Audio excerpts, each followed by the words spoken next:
Hello everyone, my name is Jonathan Sherwood, and this is Party Manager 2020.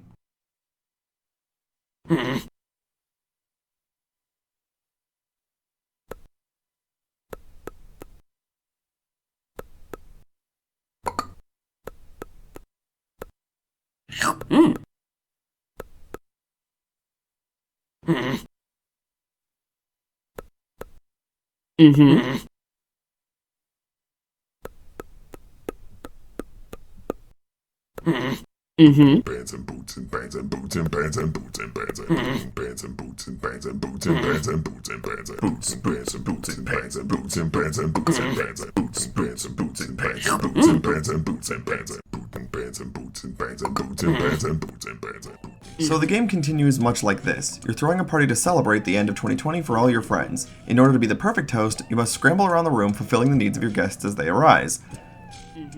This is indicated by the symbol over their head. For food, it'll show either a slice of pizza, a taco, or some wings. For conversations, you simply match the type of conversation they want to what you talk about based on the color. Music is much the same, however, it affects everyone in the room who's upset with the music. Matching the color correctly gives full score, and everyone who wanted music of a different type will offer a little less, ensuring you pick the proper song to fit as many needs as possible. As the party continues, more and more guests will arrive until it becomes almost impossible to keep up with. This game plays out like an arcade, having you throw the best party by accruing the highest amount of points possible. In order to keep the party going, the party gauge in the corner must not empty. Once it does, the party is over. To keep the bar from emptying, fulfilling needs keeps the bar going up, while leaving guests unsatisfied lowers it. This hectic jam game was inspired by the theme 2020, and it was agreed by the team that we wanted an optimistic look at the year rather than focusing on what went wrong. The idea of a party was settled on because it allowed the player to work hard to keep everyone cheerful and have a good time. For my part, I was in charge of the audio at the beginning. A challenge was posed in the jam that all audio in the game be made using only your voice. This proved to be tricky, both for music and for sound effects. Some of them are a little more obvious, like the eating food or angry grunts, but others were a little more tricky, such as popping my lips into the mic for a walking sound. With the music, I didn't think mimicking specific instruments came across as anything but annoying, so I spent a long time debating what kind of sounds properly sounded like background music.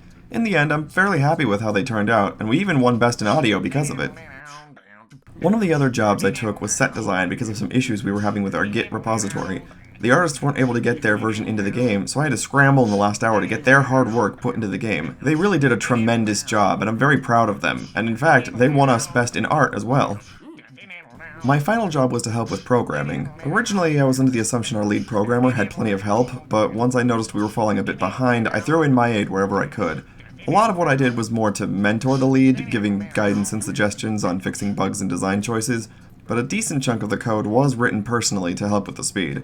He did a great job, and I know he could have done it, but with limited time, I didn't want him to get overwhelmed. Overall, I'm very pleased with how it all turned out. The art looks fantastic, the gameplay is relatively bug-free given the time constraints, and the core gameplay is simple but fun. If you get a chance, you should give it a shot by downloading it from the link posted in the description. I'd love to hear what you think. But for now, this was Party Manager 2020. Thanks for watching.